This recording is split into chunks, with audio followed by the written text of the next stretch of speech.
দর্শক বন্ধু, আমি শ্রী প্রদীপ। আজকে আমি যেই গ্রহটিকে নিয়ে আলোচনা করব, গ্রহটির জন্য সবাই একটু আটকে ওঠেন। গ্রহটি হচ্ছে শনিদেব। প্রচুর লোকের মুখে শুনি আমি যে শনি তোকে দৃষ্টি দিয়েছে, শনির কোপে পড়েছিস, শনির জন্য তোর সব ছারখার হয়ে গেছে। কিন্তু দর্শক বন্ধু, লোক জানেই না কর্মপতি অর্থাৎ আপনার জীবনের যে কোনো কর্ম কিন্তু শুধু শনির কৃপাতেই হয়। শনি কিন্তু আমাদের ন্যায় দণ্ডমান। আপনি যদি সৎভাবে চলেন, পরিষ্কার ভাবে চলেন, শনি কিন্তু আপনাকে জীবনে শুধু দেবে, শনি নেবে না। লোকের মনে কিন্তু ভয় ভয় ভয় শনি মানে।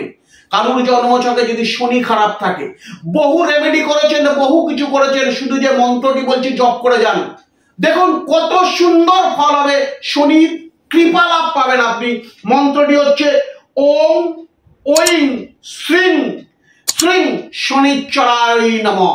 এই মন্ত্রটি 11 বার করে জপ করুন, সুন্দর ফল পাবেন। দর্শক বন্ধু, সুস্থ থাকুন, ভালো থাকুন।